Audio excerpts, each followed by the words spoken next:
Welcome to this edition of Morgan He Asked For podcast. Wednesday night, about 10:30. We waited till after the U.S. wins and gets to the round of 16 for the first time since 2002 with their 2-0 win over Bosnia and Herzegovina. I'll be honest, I didn't watch it. I followed it on my phone. I was at a baseball game tonight. Trev did watch it. We're going to talk about it, what he saw, some of the things we think. Again, I know about 1% of soccer, and Trev knows 2.5% of soccer. So that's how we're going to discuss this. And you know, Trev was off last week and stuff, so maybe just a little bit more of his insight on the world coming to America. And, you know, I kind of gave my take on it and everything, but all the fans and what everybody is thinking of the U.S. right now. So welcome, Trev. Interesting night. U.S. did what they needed to do, 2-0 win, so it wasn't a barn burner or anything. They scored pretty much right before half, and then they scored again about, I don't know, what was it, 78th, 80th minute or something like that to put it up 2-0 and then held on for the win. Give us your insights on what you saw. Did the U.S. play well all night, not play well, then play well? Did Bosnia, maybe not play as well? Just kind of your thoughts on the game. Country roads, take me home. That's my thoughts on the game. There you very go. Good job by the United. That's all the singing I'm going to do. That's the first and last time I'll ever sing on this podcast. Yeah, I thought the United States attacked it very, very well all night for the limited soccer knowledge that I have. The red card I thought was a little bit of BS. We'll see. I don't know enough about soccer to know if it's actually a good red card or not. Most people seem upset by it, but most of the people that are upset by it are Americans or fans of America. So, there's some biasism going on there, but just a lot of people, Nick Wright spoke about this too on First Things First. America could not lose this game. No. They had a lot of pressure on them tonight. Yes, they did. It's one of the most important moments in American history, and we're not going to win the World Cup. Most realistic people give us about a 3 to 6% chance to win it. Yep. But moving on to the round of 16 and hopefully the Elite Eight, as I like to call it, like we do in March Madness, that's the goal. And then everything beyond that is kind of it's just extra credit, right? Yeah, I would say right now, getting to the round of 16, Sweet 16, if you want to call it, if we want to go to the NCAA tournament, is probably what we needed to get to. Now we are kind of like the Hawkeyes. Well, now we're playing a team that we can beat. We're not playing France. You never know how it's going to work out in the whole World Cup. We might be playing France right now, but we're not. So now we have a chance, just like Iowa did against Nebraska, to get to that Elite Eight. Or actually Iowa, to get to that Elite Eight game against Illinois. So, when you're facing a team that you can beat, now you're going to have to play really well. I don't know much about Belgium, but everything that I've kind of heard and just seen that is another great chance to win. Not a guarantee. You have to play well. You have to do things the right way, but it's a game you shouldn't feel like you got no chance. Like if you were playing France or Argentina or one of those teams that probably going to win it all. Yeah, no, most people think that the game versus Belgium, or our chances, I should say, France and Argentina are kind of a class above everybody else. And then we're in that next tier of teams, if you want to call it that. Okay. And the Iowa comparison I like, but you went basketball. I kind of like to think about football-wise. Iowa football, when we're at our best, we can't win the national title. Right. But we can beat anybody on any given Saturday. Yep. Yeah, I agree. I mean, just like last year, how close were they to beat Oregon? They probably should have beat Indiana, who did win the national championship. So, yeah, that's kind of what America is. Yeah, and it's on home soil.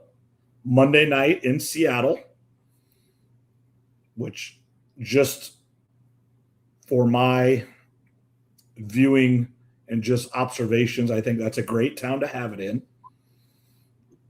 They like soccer up there, I believe, and that stadium up there. Are they playing it in Husky Stadium or where the Seahawks play? I believe they're playing it where the Seahawks play. I'd Okay. have to double check that, but good question. It should be. I'm clicking I would along. sure think it's probably where the Seahawks play. I would think so, and I don't know. My link's not telling me, but that would be my guess, obviously. Yeah, and Marshawn Lynch has had runs there that registered on the Richter scale, so that place can rock and roll if U.S. gets in a rhythm and goes. So maybe Belgium might not know what's coming. That's probably the most fun thing about the World Cup is the announcers and the crowd. Like when somebody scores, whoever it is, not even America, but when somebody scores, it's amazing. The announcers freak out. They're screaming. The announcers, to me, I would compare them to WWF announcers way back in the day, because you probably watched WWF growing up, like Jim I did. Ross and yeah. They made the event more special by how they spoke and how they yelled, and that's how I kind of feel with the announcers in the World Cup. I mean, every goal is just, it almost triggers like a earthquake. It feels like at all these stadiums. Like it's a lot of fun to watch. I know you text that you've been watching some games and you thought it's been more fun than you would have expected it to be. Like it's pretty exciting, to be honest. Oh yeah, and then those penalty kicks. And the other day, who got upset? Well, Morocco beat who they beat, and Morocco is actually, I think, ranked higher in the world. They beat my ancestors is who they beat. Yes, that's right, and that's absolutely right. But it was like both teams couldn't make a shot on the penalty. I mean, they both messed up. And then obviously, and the Netherlands. Now, the only thing about that, and I know it's your ancestry, you're very Dutch, and we got a lot of Dutch people around here. But I will say this.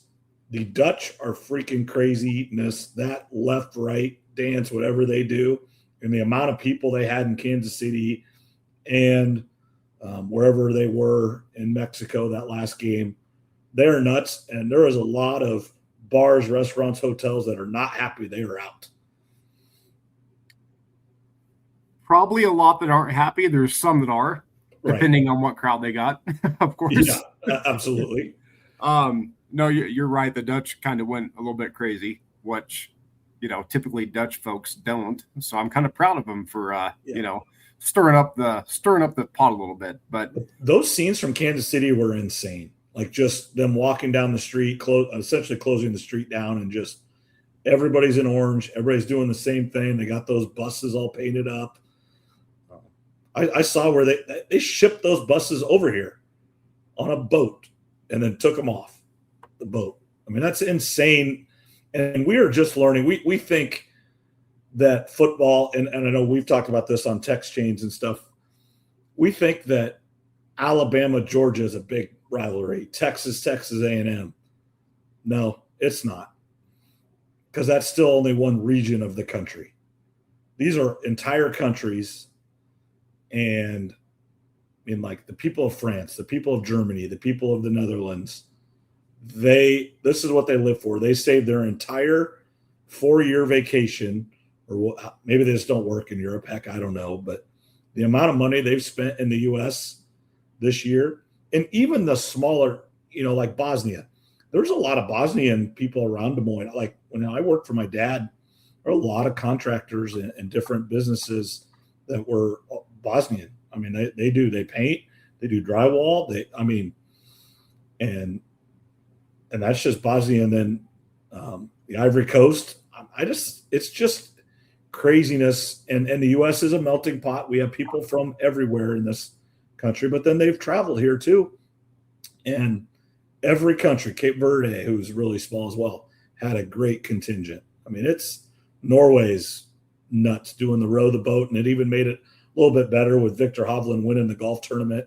They're in Boston where they were kind of at. It's just been super awesome to see the world. And this might actually help soccer in the U.S. And we might actually get it. And I don't know where it's at next time, but I could see the U.S. having many more fans travel to where this is. Even if they're not huge soccer fans, just go and experience it and try to reciprocate what these fans did for the U.S. 1,000% agreed. We will host this again soon, Yeah, I think. I think they're going to make a waiver, and I think because there's a whole bunch of reasons that countries can't host, and I think it's like 38 or something like that, and I'm pretty sure it's going to come back. Because the thing is, we don't have to build anything. We just do it already. We have all the stadiums. There's 10 stadiums out there that aren't being used this year that we could use. Chicago, Minneapolis, Detroit. Nashville's going to have a brand new stadium. Vegas. I mean, we've got all kinds of these places that could host all this stuff just as easy as the ones that are. So it wouldn't have to be burdened on the same cities to do it again if they don't want. Yeah, absolutely. We've got more than enough stadiums to host these events. Yeah, and then you still use Canada a little bit, and you still use Mexico. I mean, you just do the same thing again, and that's fine because the El Azteca is an awesome stadium to watch. It's a pretty cool stadium. I don't really have any interest in going to Mexico City, but if I did, I would want to go see something at that stadium. Yeah, with the mountain in the background. Yeah. Like it's a pretty cool scene. Yeah, and it's super high because they played football games there and stuff. And it's way up in the mountains, and I didn't realize that city was, but it just is. And it's one of the biggest cities in the world. And and then obviously, you've got Vancouver and Toronto and Montreal that have places as well that can host stuff. So a lot of players and teams come to train in Colorado Springs, where I live. Yep. When they're going down to Mexico City for events. This is where they come to train. Yeah, because they need to. I know San Francisco did that how many ever years ago when they went down there and played. I do know that. And because and that's one of the reasons the U.S. Olympic training facility is there, because it does train all the athletes to go anywhere in the world. But just going back to your point, though, I mean, we're going to host this again. We're going to host it again soon. Thursday night, I flew back from D.C. to Denver, and I went out with a customer of mine, and we went to old Applebee's, of all places, believe it or not. And we were sitting, and we were talking to some Hispanic guys from Mexico, and we talked World Cup for like 3 straight hours. Nice. And that's America lost. It was during the time that America was playing where they lost their last game in the group stage, which didn't matter, of course, while the backup got time. But it was really fun to hear about the history. I think Mexico has made more World Cups than any country without winning it. Yeah, they had not done well in the World Cup. Like this is the farthest they've made in like 40 years. And honestly, like the U.S. is the farthest we've went, and it's only been like 24 years. We went this far. I think we went to the round of 8 in 2002. So I think technically in 1930 we made it to the Final Four, but there's probably only like 10 teams. yes, we've made the semis in 1930. That's the farthest we've ever went, is correct. But we don't make the World Cup every year. Mexico makes it almost every time. They just don't win it. Yeah, and it's kind of surprising. They were explaining it to me too, and it makes sense. Like, the reason that soccer is the world sport is because it's so easy and cheap to play. Not easy in the term that it's No, it's very accessible. Yes, accessible is the right word. Thank you. It takes a ball in an area. Yeah, you could put up 2 trash cans or 2 pieces of rock. Yeah, I mean, you don't, and honestly, you don't even have to have goals. I mean, to get better at soccer. Now you do if you're going to play a game, but to get better at soccer, you just need a ball in an area. But just like we do in America with everything, we make it about money. And I know this. Tyler played. This is the first season that he has not done soccer since he was like 3 or 4 years old. Soccer is not cheap, just like baseball is not cheap. I mean, if you want to keep moving up the ladder, and we made the decision. We've kind of went up the ladder in baseball, and we didn't in soccer. And it was becoming a time where if we were going to continue in soccer, we needed to go up the ladder, and it just wasn't going to work with both. So he made the decision to do baseball. But yeah, to start out, I mean, yeah, it's a $25 registration fee, and you play for the Mahaska County Soccer League, or ours was the Pella Soccer Club. It doesn't matter, and it just takes an area and a coach and 10 kids or whatever. And we've all seen the little kids soccer where it's all 10 people run into the same spot, and then one kid comes out with it and goes and scores. And it's fun, and it gets better and better. And I will say it's made it, and I know I've talked about it. I can't remember if it was with you or just one of the ones I've done by myself here lately, but having Tyler play soccer and go from that to playing, 15, 16U soccer, even though he was only 12, that's real soccer. I mean, they were playing, 11 on 11, the rules. I don't know them all great, but yes, there was, they finally, over the last couple of years, could do headers, things like that. I understand a little bit more what they're doing. And so that has probably helped my enjoyment of it, because I actually do see what they're doing a little bit, because Tyler, on a very, very low level, did play that same game.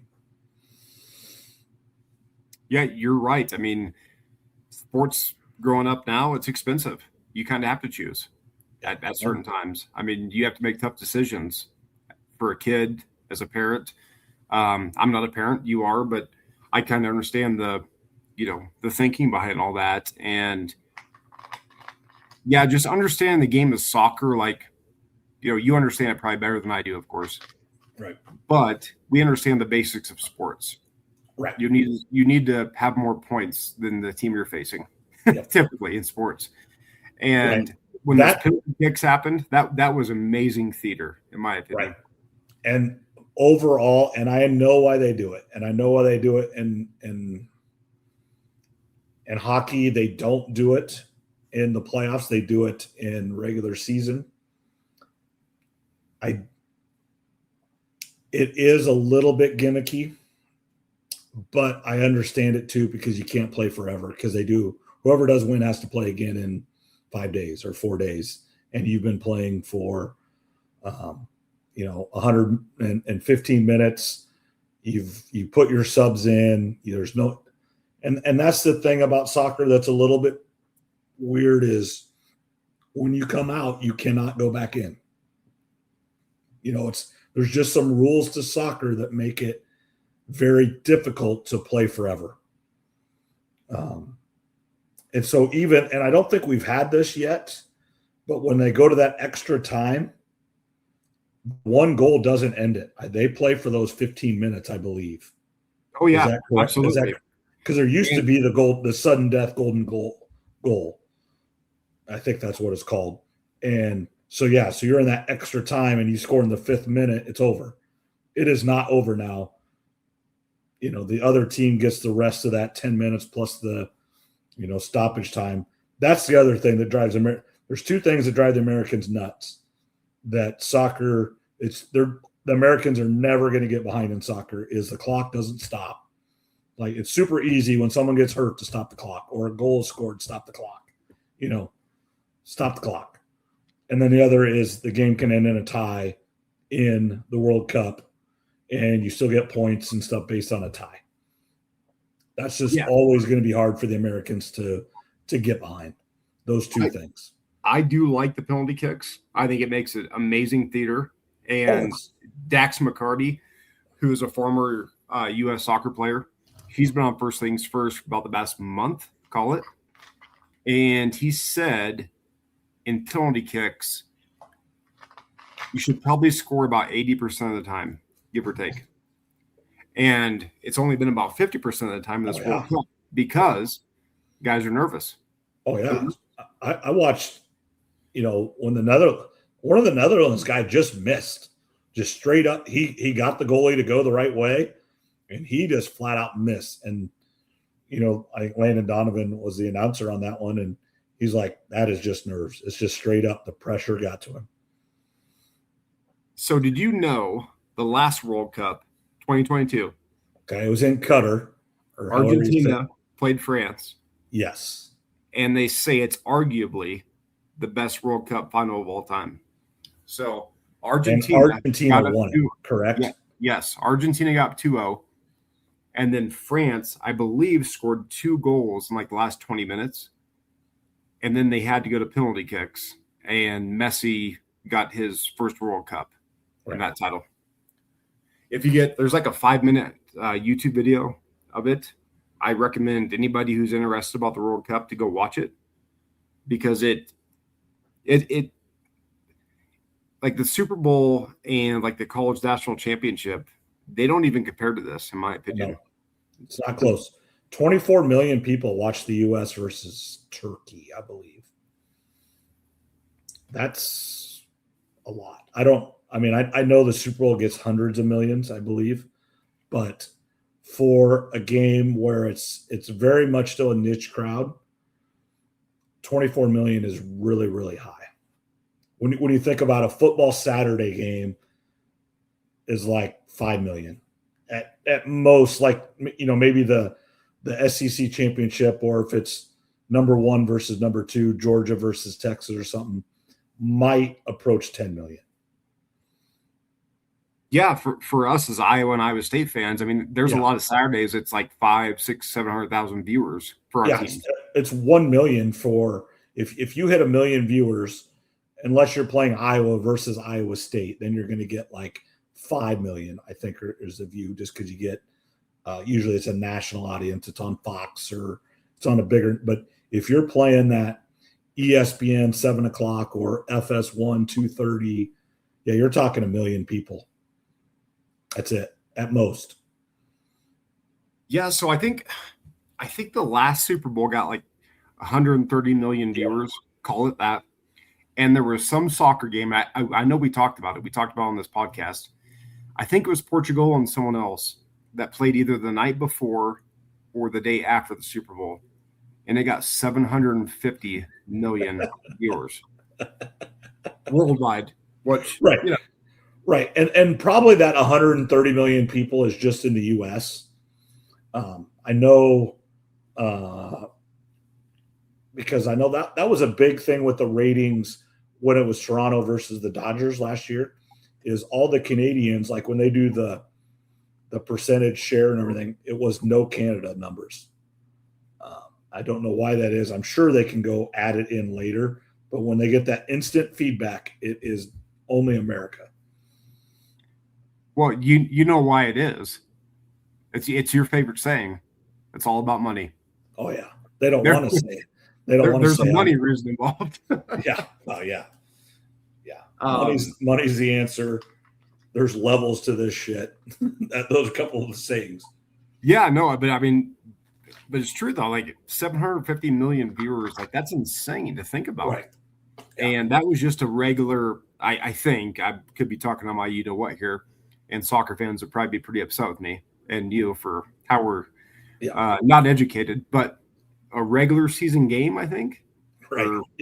I don't know. I mean, maybe I'm wrong, but so could you imagine what the World Cup final this year would be, regardless if the United States makes it? Right. Just think it. Let's say it was the U.S. versus France. I don't even know if that's possible. I have no idea how this works. I don't know if it's a true bracket or if it depends on they re-rank it. Like France is the best team in the world. There is a bracket, yes. Okay, so let's just say it is the U.S. and France for the final. Would it be like 400 million in the U.S.? So, just to let you know, I don't think that matchup is possible. I could be wrong. Right. But I get your point, though, of course. Or okay, let's say it's Argentina. It doesn't really matter who it is. If it's U.S. versus Argentina or France, the two best teams in the world. How about USA versus Mexico, our neighbors to the south? That would be insane. Yeah, that would probably even be bigger. Almost every household in America would watch that has any interest in sport. How could you not? I mean, it's like you and I both said it. We don't know the full rules and we don't fully understand soccer, but it's fun to watch. I mean, it's very exciting. I'm pretty sure that day. How do you not get into it? Is my thought. Yeah, I agree. I believe it's July 19th is the final, and that is the final day of the British Open. So the day's perfect. You wake up, you watch the British Open, and then you watch the World Cup final. It's a great day. So speaking of July 19th, I'm going to speak of July 18th. Yes, and I meant to text you this. I got a little mail from you. Yep. That you're getting married on that day. I am. And I'm going to be in Chicago with my family on a family vacation, but it was just kind of funny that you brought that up on that weekend. Yep. No, that is. It's so the British Open is going to be going on, and it will probably be on. We're just going to hang out, and we're getting a little we're older, and it's not our first weddings and stuff, and we are having pizza and beer in the reception app. We're just going to have around, just people are there, hang out, have some pizza and beer, just like we would on a normal Saturday night if you're hanging out and stuff like that. So it's going to be pretty low key, but nothing too fancy, but it'll be a really good time. Good for you. That's the way it should be. Don't overthink it. Don't overdo it. Pizza and beer. That's how can you go wrong with that? Like what's more? You can't really. What's more American than pizza and beer? Right. Exactly. So it should be a great time, and then home for a few days, and we're off to the Caribbean for a week. So it'll be, and then summer's over because then it'll be August, and it'll be about time to go to school. Well, hey, we're about right now I think we're 7 weeks from college football. Oh yeah, I mean it's crazy. I mean today is July 1st. The summer has been crazy, and it's amazing.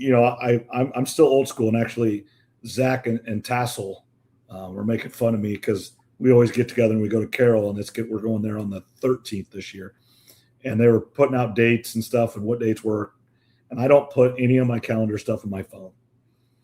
I just, for whatever reason, like when I put it on my Google Calendar, I get things that come up because, I'll get an email and I click accept and it goes on there and I get it. But for some reason, I can't make myself do it.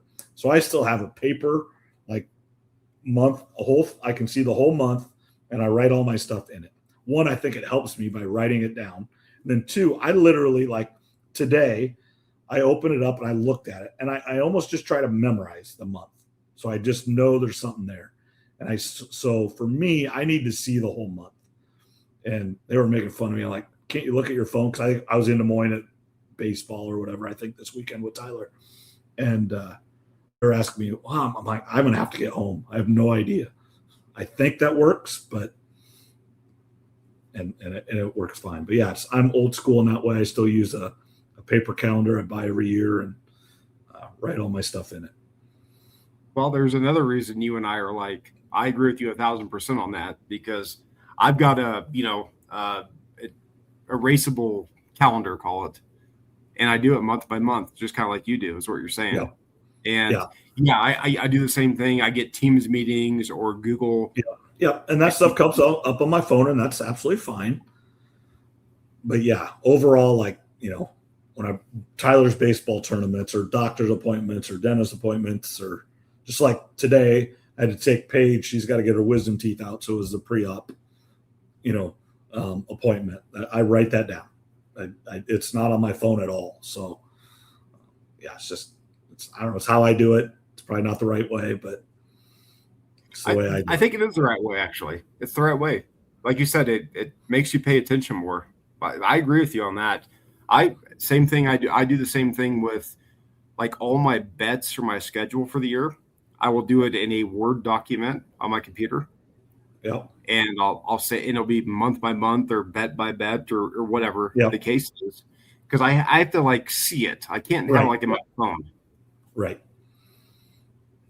I don't know. I put a lot of things in my notes on my phone. Like if I am somewhere or need anything, I do put a lot of things on my notes. So then I can go back, but then I go put it back in my calendar or whatever if needed. Yeah. I'll put notes obviously in my phone just like you do, but then when I get home, I'll open up Word document on my computer and then I'll type it out because I have to visually see it. Yeah, that's like look at it. I have to look at it in like 24 font. You know? I have to see it. I agree. Maybe we're weird for that, but I got to see it like on a format. Just putting it in my phone, it works, of course, but it doesn't work the way I like it. Right. No, I agree. All right. So what now? I did see that your favorite follow, Freddie, the German, he doesn't have a flight back till like the 23rd of July. So he was planning on being here the whole time. Now, in just my personal opinion, I think it's a little bit crazy. My team loses, I'm going home. I'm rebooking my flight. I'm going home. But I suppose you've taken the time off from work. You've, budgeted to be here for a month or whatever it was. What's Freddie doing now? Do you know? I don't. That's a great question because or whatever it was, maybe yesterday, I guess, that Germany lost. Yep. And that's his team, of course. I've seen a bunch of shit about him. He's a very polarizing figure in this point in time. So people have said he's deactivated all the social accounts. So I don't know what he's doing. People have been giving him a hard time for enjoying America, which is, to me, is strange. I don't understand that, but that's the world we live in right now. So I don't know. Like I think he's still in America, but he might be flying home tomorrow for all I know. Right. Yeah. The one guy that I've seen a lot is the British guy that has the crazy mustache. Yes. He's awesome. Seen a lot. Yeah. That guy's awesome. No, they're all great. I mean, yeah. I know it's very political and all this stuff, but they all like it here. So maybe America's a pretty cool place to be. I don't know. It's pretty good. And it is political, and it's, the politicians make it so we all really don't like each other. But deep down, we're not very much different. And for the most part, we all want the best for each other. I don't care what anybody says. That's 99.9% of the people just want what's best for them and the people near them. Absolutely. I mean, that's probably my favorite moment of the game that just happened that the United States just won was Pochettino, I think is how you pronounce his name, the coach for USA. He was singing Country Roads at the end of the game, and pumping his fist and waving at the crowd. Like, that's awesome. Like, yeah, and he's not American, and he looks like Russell Crowe from the Gladiator, and he wears a fishing shirt. It's awesome. He does look like Russell Crowe, which, hey, that could be a good thing. Russell Crowe is a kind of a bad dude in those movies, but it just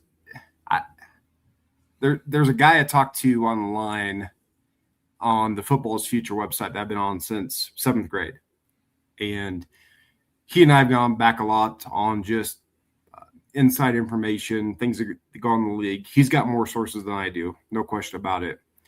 But we were talking about the World Cup, and I said, I've loved it. I said, I've had a blast. And he said the World Cup is the most important sporting event that there is in history. It's more important than the Olympics because it brings countries together and it makes us get along, even with our enemies. Yeah, because you think about the U.S.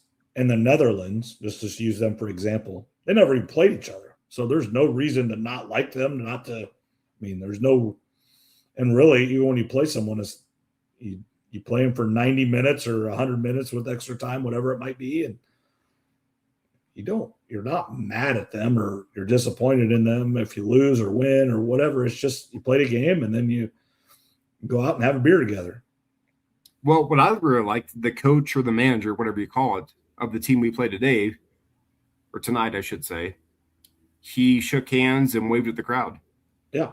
Like that, out of a sign of respect. Like, that's pretty cool, in my opinion. Right. And what was I? But just a lot of these places, even in, I don't know, but for the most part, all these stadiums are sold out. Are they like when it was in Qatar 4 years ago, were all the stadiums sold out? I mean, I just don't know. That's where I'm a little bit ignorant in this. Good question. Just because that country isn't near as big, like, we can fill up these stadiums if no one from the other countries come. Well, that's a really good question, because some of these other countries that host the World Cup, they don't have the stadiums that we do, like you just mentioned. Right. So that has to change the scheduling aspect of it, and then the attendance aspect of it as well. Right. Yeah. I mean, you might get 100,000, people from Netherlands to go watch the Netherlands game, but when it's sitting in Qatar and it's the Ivory Coast versus the U.S., are the stadiums full? I have no idea. Because I don't know how many U.S. fans go there. Like I said, next time I think it's going to be a lot more than it's ever been. But 4 years ago, how many Americans went to Qatar to watch? I don't think we're recommended to go to Qatar as a vacation spot. Our country doesn't recommend that. Yeah, probably not. We can go other places for vacation than that. I thought Coward brought up a really good point today and the past week. He's done it multiple times. He says, when America's motivated and they put money behind something, we typically do pretty well. Right. We're probably not gonna win the World Cup this year, but we will win a World Cup eventually. Right. Yeah. I mean, we just have was Russia about the only country, and then like obviously some of those Asian countries, but is Russia the only Western country that has more people than us? I should know that, but I don't. I would assume so. I mean, obviously, like India and China, and yeah, but yeah, in the West, that's a good question. But I mean, just you think like France. France is just like a big state here. I mean, it's no different. I mean, Texas is bigger than France. Yeah, and his point was like, if we're motivated to do something, we typically do it, and we typically do it well. Like we're not going to underachieve very often. Well, and there's a lot of 10-year-old boys right now that are watching this that are soccer players that want to be the best player in the world or the best player in America and be on this team. And hopefully, over the next 10 years, when they're going through, they don't make the choice of going to play baseball or football or basketball. They stay with soccer. They make that choice. And the thing with soccer, they want to be the next Messi or Mbappe or Ronaldo. That's who they want to be. And here's the thing with soccer is yes, some of them are that guy from Norway is like 6'5" or whatever, but a lot of them are 5'10", 150 pounds, just normal size humans for the most part.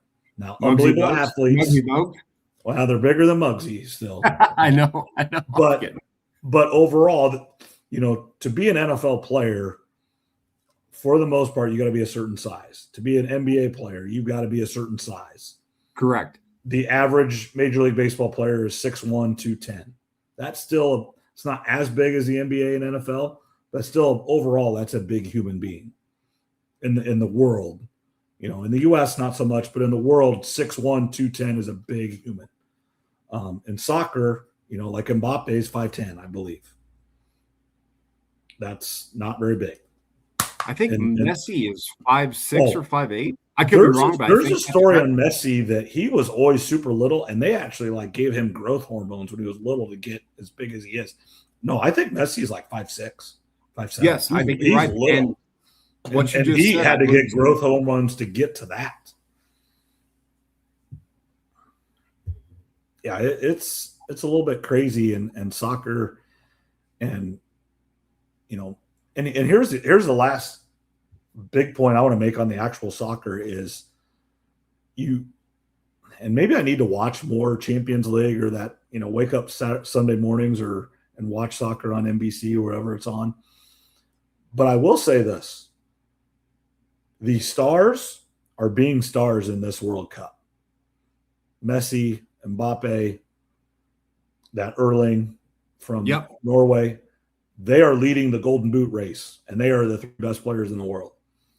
That's awesome. That's what you want. That's like, Michael Jordan being the MVP. That's LeBron James being the MVP. That's Tom Brady being in the MVP. It's your stars, are scoring goals, and they get the ball to them and they are scoring.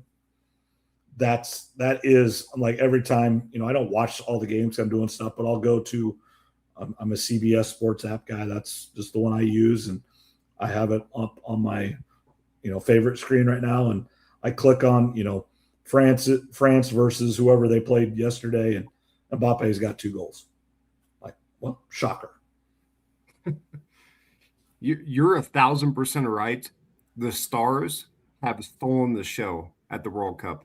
And all the soccer experts that I watch, they say the same thing. Yeah. And it's just the teams know to get the ball to their dude, and they are doing it. They're doing it, but their dudes, as you call them, which I agree with, they're finishing the job. They're scoring. Yeah. They're doing their part of the deal, right? I mean, just the stars have shown out, the countries have shown out. Canada, Mexico, and America. Yeah, all still in it. That's all you can ask for. All still in it. Like now, are any of those 3 going to win it? No, probably not. But they've done what they're supposed to do.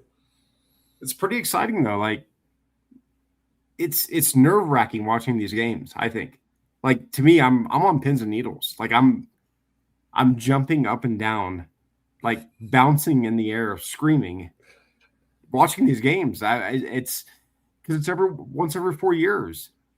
This would be like, and I know I text this to our group, but in a way, it'd be like the NFL playoffs being played once every 4 years. Yeah, you play all the time. Like these teams play. What do they play? 5 to 10 matches a year, as the national teams. I don't know that. You could be right. I don't know. Good question. And then because then they have those qualifying tournaments. Yep. Essentially like North and South America are a group, Africa's a group, Asia's, Southeast Asia is a group. I mean, there's just different, Europe, and then obviously there's certain teams that you get in automatically if you host, or probably, kind of like golf, if you get to the semis, I hope they let you in next time, no matter what, something like that. And then don't get on FIFA's bad side, so you keep bribing FIFA or whatever you got to do, which I'm sure is still happening. Yeah, FIFA's got their own problems from what I've heard and read about and listened about. Yeah. It's wild. I think it's really fun. And like I said, that the guy that I talked to on the football forum, his comment to me just really resonated, where he said, this is the most important sporting event that happens in the world. And I think he's right about it. Yeah. Like, this is bringing countries together. We had Freddie and the Foreigners, right? Like I said last time we talked. It brings everybody together, in my opinion.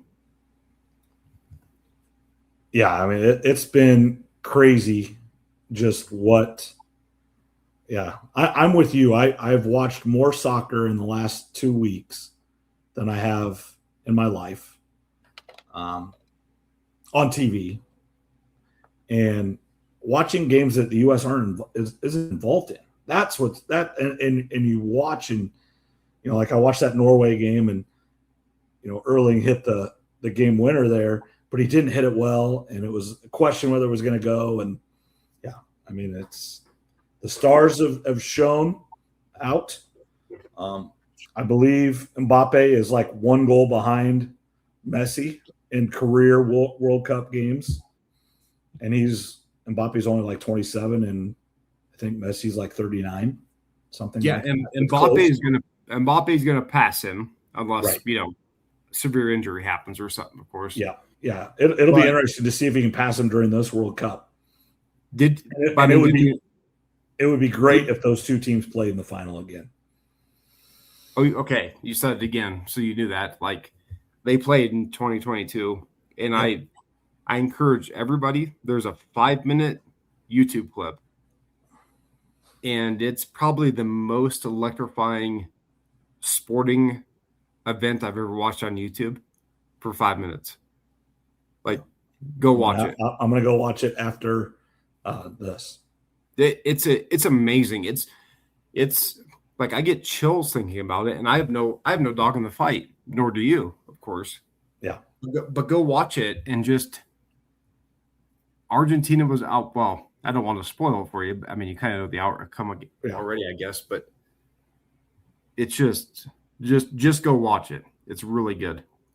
Will do. So I guess that's our viewer recommendation to watch. Your homework for the week. Go watch that 5-minute documentary on YouTube.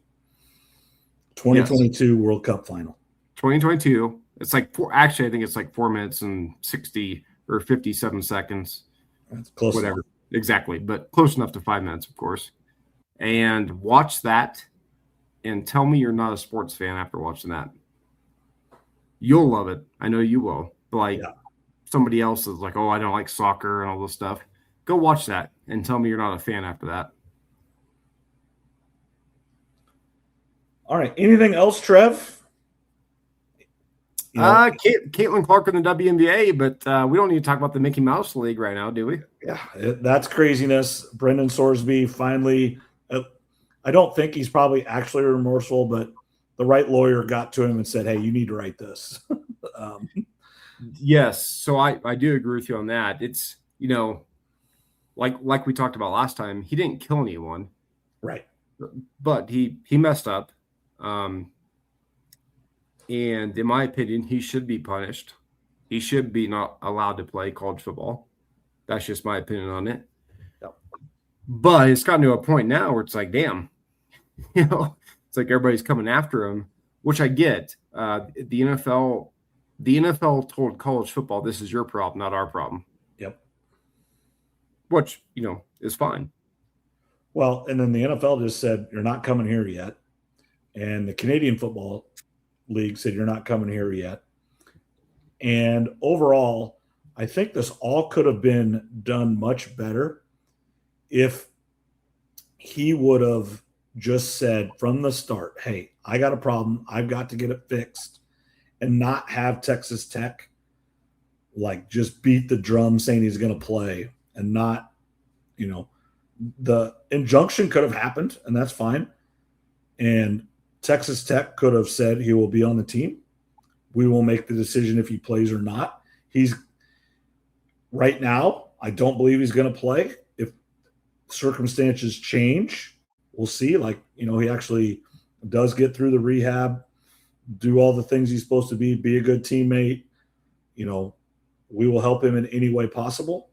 And then if he earns that right, maybe we'll play him, or just come out and say, no, he's not playing. He can be on the team. We will support him in every way possible, but he is not going to play for the Texas Tech Red Raiders. He can be a student here, get all the resources that we have, and it's a world-class university and with world-class help. And Cody Campbell can fund all that stuff. That would have been great. And then if he would have decided to go to the supplemental draft, maybe the NFL would have looked a little bit different, just because at least he's owning up to it and the school is owning up to it.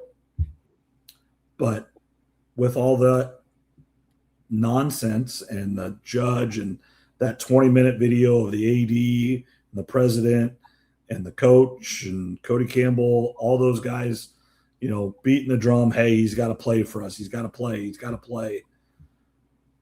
just hurt him in the long run. And then the threatening to sue the NFL, and he got some. He made an error.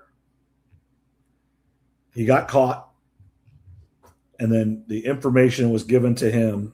Whatever lawyer he hired, and the people telling him did not give him the correct information and the correct advice.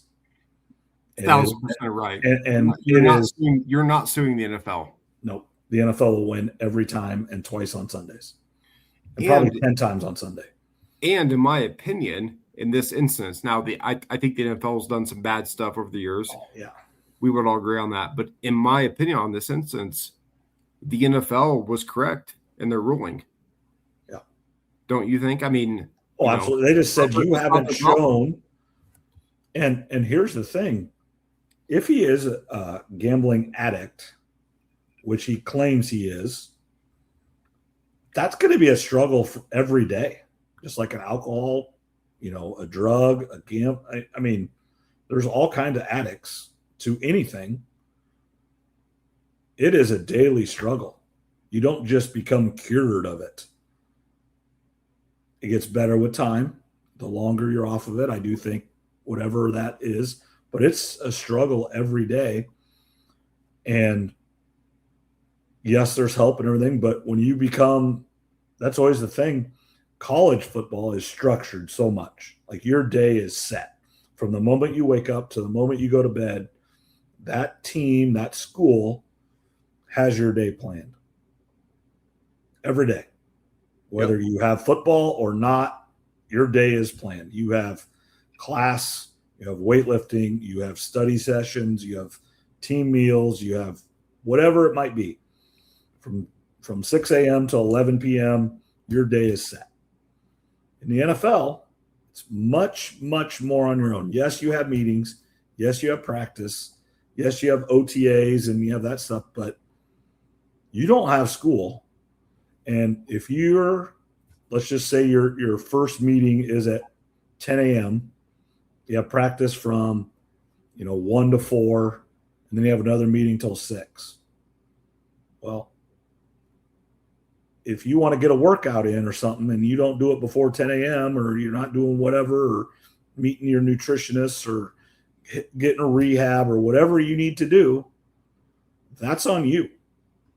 They are not going to, they're going to help you. Don't kid yourself, but they aren't going to spoon feed you, and they aren't going to, because guess what? They want the best. And especially if you're a mediocre guy, they will just move on because there's 1,000 other guys that would love to be in the NFL. They're probably very similar in talent and what you do, and they are going to do the little things and do all the right things. And Sorsby isn't a surefire number one guy. He probably would have been a first-round pick if he came out this year. Correct. Not a surefire first pick, of course, but a first rounder. And then next year, not a first round quarterback because of who's all could be in that draft and who will be in that draft. There's a whole bunch of quarterbacks that are pretty freaking good above him. Yeah, I like your point on the NFL. Like professional sports, they're not going to hold your hand. Are they going to help you to an extent? Yes. Yeah. But it's up to you to do your job. Like you got to work out and go to class, as we call it, or film session. You're not going to get a lot of freebies in the NFL. Like you might now, if you're a first round pick or like a top 10 pick, you will.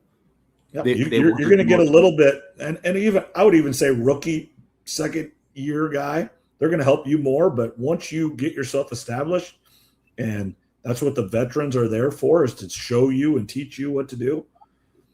And now, again, here's the thing. If you are affecting winning, they're going to do more. But if you aren't affecting winning, you're going to get cut really, really quick because that's the thing about the NFL. I don't care who you are. They can cut you very, very soon, and those teams can move on much, much easier than baseball or basketball because of the salary cap and the cutting and everything else like that. Football's just a weird deal. 1,000%. This is not the NBA or the MLB. Yeah.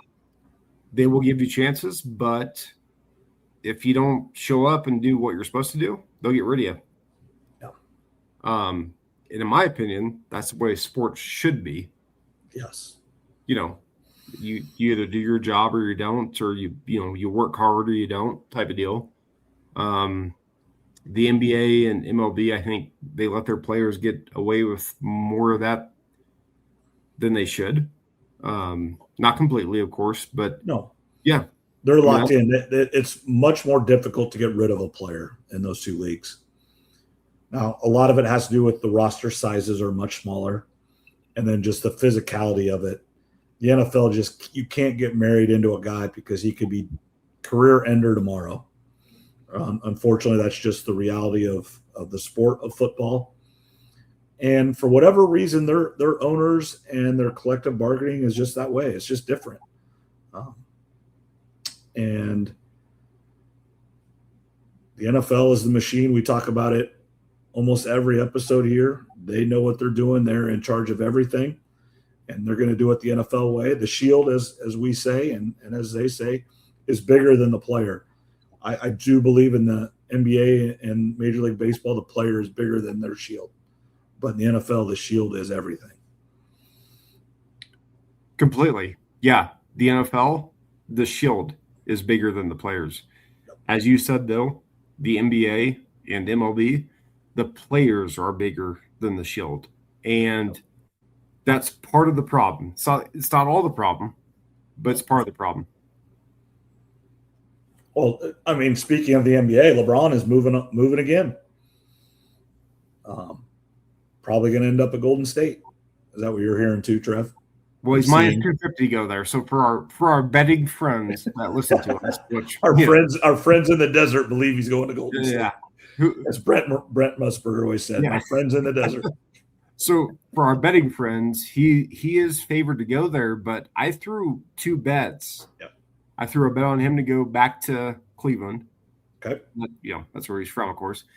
And then I threw a little bet on him to go. Well, excuse me, I had three bets, but I threw another bet on him to go to the Miami Heat. I think there's a chance of that. Yep. Totally. I do. I would say it's Golden State 1 and Miami 2. And then I threw a bet on Denver because I live here. So, I had to, right? Yep. It was like 50-1. So, it's worth a couple dollars, right? Yeah. But no, LeBron's interesting. You tell me if you disagree, because I think you'll agree with me on this. In my opinion, LeBron James is the best basketball player all around of all time. But Michael Jordan's the best of all time. Yeah, I know what you're saying there, and I agree, because LeBron can do more things than Michael could, but Michael was better at what Michael did. Yes, Michael was clutch. Like Michael and Kobe are the two best basketball players in the game, and playing and just winning. So what's interesting is LeBron has more game winners and a higher percentage because he's played for like 24 years, so that changes things. LeBron has, I think, more game winners and a higher winning percentage on game-winning shots than either of those two. That doesn't surprise me. But doesn't mean he's better than them. Right. And here's LeBron. LeBron has been, and this is where you have to commend LeBron. It has zero to do with basketball. LeBron has been in the mainstream since he was 16 years old. And personally, he has really never messed up in the public eye. The only thing that he has really done wrong, and this is just it's just a little bit of his politics, the China thing, but that is just a byproduct of America. He chose one side and half the country's the other way. And there's nothing wrong with that. The China thing's a little bit weird. but that's just the reality of the NBA. But Kobe had his issues. Michael obviously had his issues. You think like Tiger Woods had his issues. Phil Mickelson has his issues. Speaking of Phil, yeah. He's struggling, isn't he? It's been a bad couple weeks for Phil. It's been a bad couple weeks for Phil. I agree, and I love Phil. Yeah. But not been a good month for him. We'll say that. And maybe he just has better PR people that have hidden it all, but I really don't think so. He is still married to his high school sweetheart. They have, several kids. He's at their games the best he can. Obviously he can't be at all of them, and he's not. But you see him at, his kid stuff. I saw a thing not too long ago. He's at one of his daughter's things that's still in high school or middle school. And obviously Bronny's in the NBA. And he's got another son at Arizona, I believe, or going there. Yep.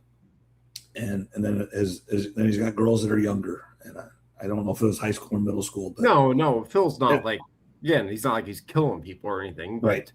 Yep. I get what you're saying. Yes, he's not like a terrible dude or anything. Well, depending on how you want to phrase it, I suppose. But no, the funniest thing about the Phil thing is how he is paying just people to drive around the golf cart to have, because his wife's tracking his phone.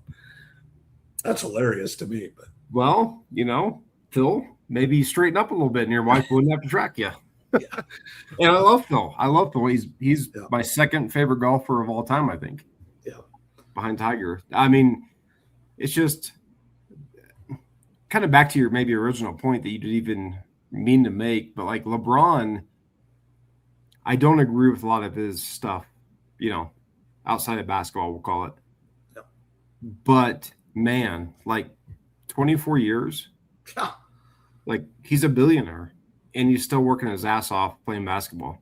Oh, it's pretty impressive in my opinion. What would you rank him in? Is he a top 25 player still in the NBA at 41 years old and 24 years in the NBA? He's a top 8 player on any given night. On a regular rotation, top 15. Yep. In a must-have-it series, he's a top 1 or 2 player. Yeah. If that makes sense. Yeah. Oh, yeah. Over 82 games. He's not going to play 82 games. He's going to play. Absolutely not. Nope. He's going to play 55 to 60, and then he's going to be there for the playoffs. And hopefully, you get vintage LeBron for 2 games, 3 games, and you win that series. And that's what you're signing up for. And still pretty freaking good. And like I said, think about this. So I'm 46 years old. He has been in the NBA way more than half my life, and I am not a young man.